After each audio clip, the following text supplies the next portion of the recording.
Problem ये है, ये गाना मैं गाया उसके बावजूद भी इतनी जल्दी लोगों की है, जब हम वीडियो पैसे ही चोरी ऑडियो गा के तुरंत रहती हड़बड़ी में सब कुछ छोड़ देता है। हम किसी से लड़ाई करना नहीं चाहते, हम सबको चेता दे रहे हैं भाई कि आप लोग प्लीज आप भी सुधर जाइए, हम सुधर गए।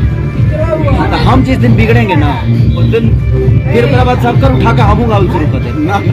लेकिन ऐसा हमेशा मत करो, हम शान से अपन काम करते हैं तो तुम लोग करो हम लोग करें। भोजपुरी खातिर सोचल जाए, भोजपुरी बड़ा हो, एक दूसरे से लड़ के जीवन ना चल पाई। इसे बस रिक्वेस्ट सबसे ये करब कि आप लोग भी अपना मीटर गाइए, आप बढ़िए, आपको सपोर्ट अपना खोजिए, अपना खोज के बनाइए। सपोर्ट की जरूरत होगी, मैं हूँ ना, मेरे से जो सपोर्ट चाहिए आप बोलिए, मैं दूंगा।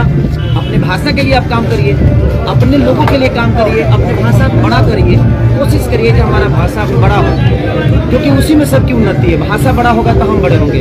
हम एक दूसरे से लड़के एक दूसरे को बड़ा बनाए, छोटा बनाए, ये ठीक नहीं है। आपके पास अपना मीटर है, ये सबको पता है जो चोरी का गाना कौन सा होता है और सही कौन होता है। नहीं, दिमाग में रखिए।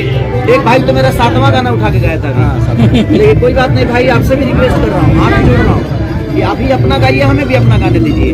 नहीं तो आपका 70 गाना मेरे पास आया है, क्या करूँगा, तो नहीं गा सकता मैं, क्योंकि मुझे पता है कि आपकी मेहनत है, जो राइटर लिखा उसकी भी मेहनत है। बट ऐसा नहीं करने का, अपने पास राइटर है ना, अपने पास सोचने वाले लोग हैं ना, रखिए, बेहतर लोगों को प्यार दीजिए, उनको भी करोड़पति बनाइए, जो आपके साथ रहते हैं उनको भी सम्मान दीजिए, ताकि आपके लिए दिनों रात सोचे। मैं सबसे ये रिक्वेस्ट करूँगा, प्लीज हमें काम करने दो। और 1 नंबर पे गाने को लाइए जल्दी से। आप लोग 1 नंबर पे भाई, बस 1 नंबर।